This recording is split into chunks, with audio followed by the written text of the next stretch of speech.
saya ingin membuka diskusi ini dengan saya berupa kalimat tanya. Trotoar pelayanan untuk siapa? Jadi ada banyak, ini pertanyaan paling dasar ya. Karena selama ini ternyata banyak sekali yang berebut akses untuk bisa menggunakan trotoar. Di kantor Ombudsman itu ada beberapa isu tentang trotoar yang kita sedang tangani, tapi untuk kota sayangnya belum ada. Jadi kita belum punya satu catatan empirik tentang kota, meskipun sehari-hari melalui observasi kering sederhana kita bisa menyaksikan bagaimana di kota. Untuk yang kita tangani di Sleman, tapi nanti kita bisa buat perbandingan itu. Yang pasti trotoar ini adalah salah satu jenis pelayanan publik yang memang menjadi kewajiban pemerintah untuk menyelenggarakannya. Dalam undang-undang lalu lintas dan jalan raya itu juga menjadi satu sarana yang memang menjadi kewajiban pemerintah untuk menyediakannya. Meskipun ada beberapa level di jalan nasional siapa, kabupaten siapa.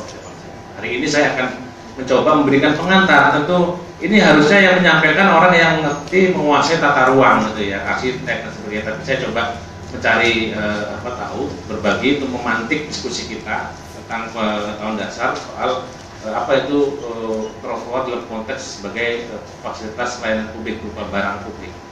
Boleh dia? Ini saya coba cari definisinya. Trotoar ini menurut Wikipedia misalkan adalah jalur pejalan kaki. Saya ulangi, jalur pejalan kaki yang umumnya sejajar dengan jalan dan lebih tinggi dari permukaan perkerasan jalan untuk menjamin keamanan pejalan kaki.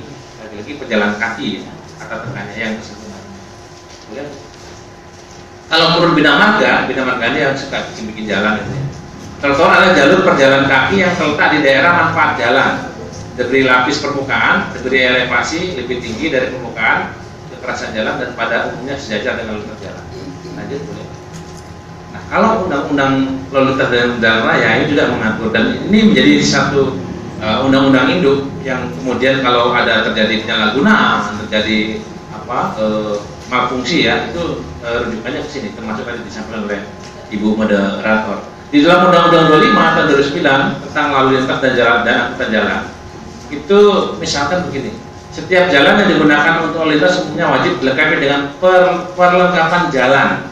Perlengkapan jalan ini kalau kita bisa salah satunya trotoar.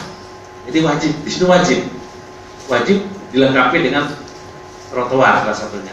Kita nanti bisa periksa apakah semua jalan di kota ada trotoarnya. Kita belum lagi melihat seperti apa penggunaan trotoar itu. Yang salah satunya berupa fasilitas pendukung kegiatan lalu lintas dan angkutan jalan yang berada di jalan dan di luar badan jalan. Ini undang-undang mengamanatkan seperti itu. Di pasal berikutnya 45 ayat 1,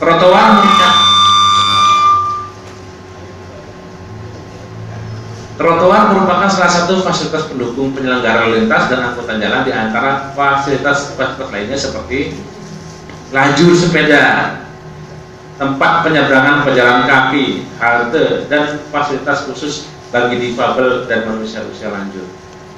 Jadi disebutkan di undang-undang sebenarnya.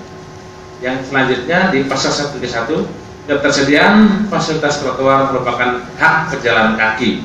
Sini penekanannya, hak pejalan kaki. Boleh? Ya.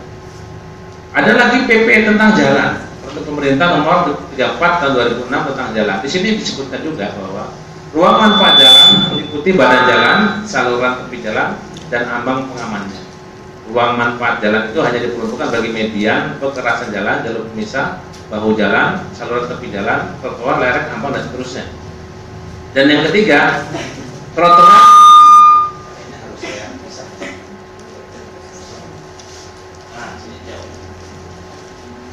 hanya diperuntukkan bagi lintas pejalan kaki. Ini lagi-lagi pejalan kaki. Fungsi trotoar tidak boleh diselewengkan dengan cara apapun, termasuk dimiliki secara pribadi. Ada nggak yang memiliki trotoar secara pribadi? Ada. Ada Pak.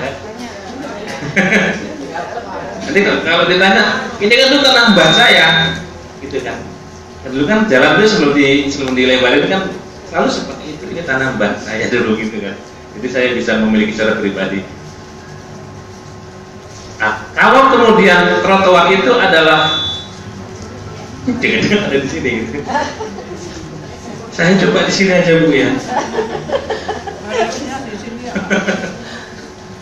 Kalau trotoar itu adalah fasilitas pelayanan publik berarti dia harus memenuhi apa yang disebut standar pelayanan publik. Di Undang-Undang 25 disebutkan apa-apa saja itu standar pelayanan publik.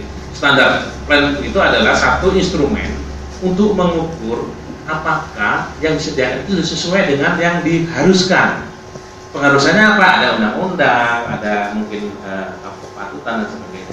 Saya coba menemukan ini saya rangkum dari sebuah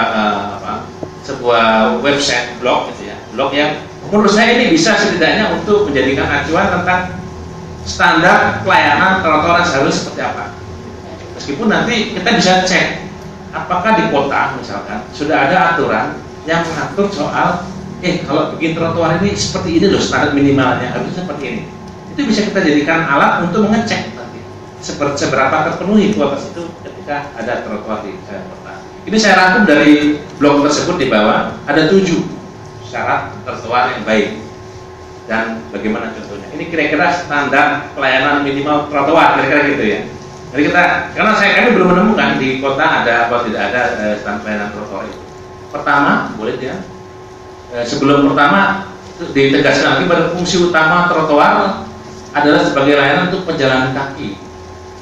Fungsinya apa? Antara lain agar lalu lintasnya bisa lancar, orang nggak jalan di jalan utamanya, agar keamanan dan pejalan kaki mempunyai keamanan dan kenyamanan. Pejalan kaki tentu di dalamnya termasuk difabel dan sebagainya. Boleh? Nah, seperti apa trotoar yang baik itu? Dari blog itu saya coba rangkum. Pertama, trotoar yang baik itu harus ramah difabel. Dia harus ramah difabel. Trotoar harus ramah bagi difabel, dibangun dengan permukaan kasar dan keramik berulir, atau keramik bertanda khusus terjadi blok sehingga memudahkan difabel menggunakan trotoar. Ini salah satu SPM-nya, standar pelayanan minimal untuk sebuah trotoar. Yang kedua, nyaman dan aman. Jadi nggak hanya ramah difabel, tapi kalau ada difabel yang pakai atau pengguna lain pakai itu harus nyaman dan aman. Jalur pedestrian atau pejalan kaki perlu dipasangi tiang pembatas agar kendaraan bermotor tidak bisa menerobos melewati trotoar. Selain itu, trotoar juga perlu ditanami pepohonan yang rindang. Ini kalau yang luas, tentu nanti ada standar minimal berapa luas trotoar harusnya, sehingga menjadi lebih sejuk, teduh, dan pejalan kaki tidak kepanasan. Ini boro-boro ya. Kita kadang-kadang harus lepas sana-lepas ini menghindari genangan air atau lubang gitu kan. Pepohonan juga berfungsi sebagai penyerap polusi kendaraan bermotor sehingga udara menjadi lebih bersih. Kemudian yang ketiga, trotoar juga harus bebas dari kegiatan ekonomi. Ini yang paling banyak kita temukan ya. Kegiatan ekonomi itu bisa warung tenda, bisa apa lagi ya, parkir, bisa jualan aksesoris, gelaran itu dan sebagainya. Itu kegiatan ekonomi. Seringkali trotoar dijadikan tempat berdagang, padahal berdagang tersebut dapat mengurangi kenyamanan bagi para pejalan kaki. Kembali ke norma dasar tadi bahwa trotoar adalah hak pejalan kaki. Siapa yang akan melindungi hak itu? Siapa yang akan memperjuangkan hak itu? Nanti kita agenda diskusi kita. Sedangkan untuk keamanan pejalan kaki saat malam hari, jalur pedestrian perlu dipasangi lampu penerang jalan utama. Ini saya kira selain hak pejalan kaki, hak setiap pembayar listrik ya. Kalau beli yang sudah pakai pulsa di Indomaret atau di mana gitu, dicek nggak itu penuh nggak itu kita bayar. Kita beli pulsa 100.000 dapatnya cuma 70 berapa misalnya. Karena apa? Ada salah satu dipotong pajak penerangan jalan umum. Gitu. Dan itu bisa kita bayar berapa yang terkumpul. Tapi coba kita bandingkan berapa jalan yang terang, berapa yang masih gelap, boro-boro terang di trotoar misalnya. Ini yang nanti mungkin titik-titik kritis yang perlu kita bedah bersama gitu ya. Keadaan trotoar yang terang dapat meminimalisir tindak kejahatan. Itu lanjut yang ketiga, penempatan yang tepat. Ini lebih banyak aspek arsiteknya ya kira. Pertama, trotoar dibangun di kawasan yang mempunyai potensi menimbulkan perjalanan kaki seperti perumahan, sekolah, pusat perkantoran, pusat perbelanjaan, terminal bis dan lain-lain. Ini wajib. Semuanya wajib. Berarti kalau kita lihat undang-undang lalu lintas wajib ada trotoar di jalan. Tapi setidaknya ini harus memenuhi urgensi yang tinggi. Jalur pejalan kaki dapat dirancang pada ruas jalan dengan volume pejalan kaki dan seterusnya, ini syarat-syarat. Ya. Kemudian trotoar tepat pada sisi luar bahu jalan dan seterusnya. Trotoar di pos jajar seperti tadi. Untuk area kemudian halte bis, trotoar bisa ditempatkan dan seterusnya. Ini saya kira nanti bisa dibaca saja. Tapi intinya ada penempatan yang tepat untuk sebuah trotoar. Boleh yang keempat? Memiliki dimensi yang tepat. Ini trotoar harus memiliki ruang bebas, yaitu area di mana tidak ada gangguan atau benda yang menghalangi. Kita waktu pas launching atau pengumuman lomba fotografi pelayanan publik di Lotus itu kita lihat ada halte Trans Jogja yang turun ada pohon yang menghalangi. Itu trotoar juga. Jalur pejalan kaki disarankan lebar minimal 2 meter. Jadi 2 meter itu minimal. Sebaiknya lebih kalau memang jalannya luas. Kalau trotoar cuma 1 meter itu nanti jadinya apa? Kalau jalan sering bersenggolan. Ada juga yang kurang. Kita tahun sebelumnya bikin lomba fotografi layanan publik itu ada yang mengikut sertakan foto tentang dia berdiri dulu trotoar kucing, Mbak. Karena kecil dan lewat hanya kucing. Ada juga. Maka sebenarnya secara ilmu tata ruang ini minimal 2 meter. Boleh yang kelima. Struktur dan kemiringan ini ada struktur sendiri. Minimal kemiringannya berapa, ketinggiannya berapa. Nanti tentu saja pada kemiringan berapa yang harus dibuat landai untuk aksesibilitas kaum difabel. Tapi pada kemiringan berapa yang harus ada alternatif lain. Ini diatur. Nanti ini bisa jadi satu gagasan untuk mengecek apakah memang yang ada di kota sebenarnya sudah memenuhi standar ini. Lanjut yang keenam. Memiliki tangga ini manakala kemudian trotoar menghubungkan penyeberangan jalan dan sebagainya, harus ada tangga. Tangga dimaksud tentu tidak harus yang undang-undangan kalau jalannya. Tentu tangga juga harus dimaknai bahwa tangga yang landai. Untuk difabel yang membawa kursi roda, kalau dia menyeberang jalan juga kan perlu tangga yang landai, seperti kalau di Jakarta Trans Jakarta itu penyeberangannya harus landai. Boleh terus terakhir ada penutup lubang drainase ini yang juga banyak terjadi. Jadi beberapa trotoar itu kan dibangun di atas drainase saluran air.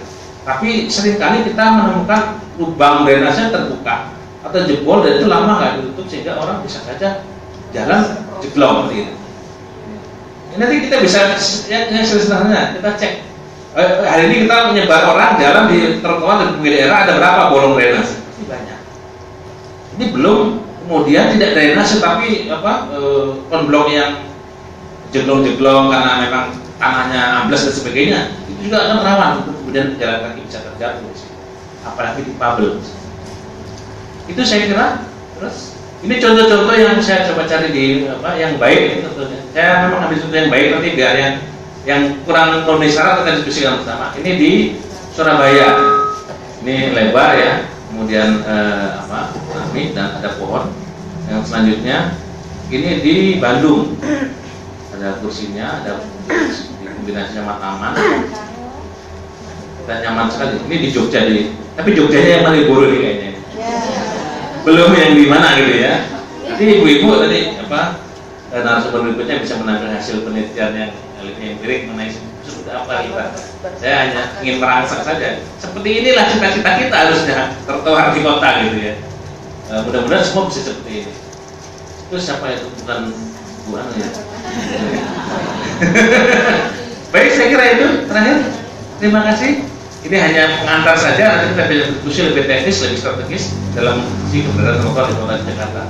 Assalamualaikum warahmatullahi wabarakatuh.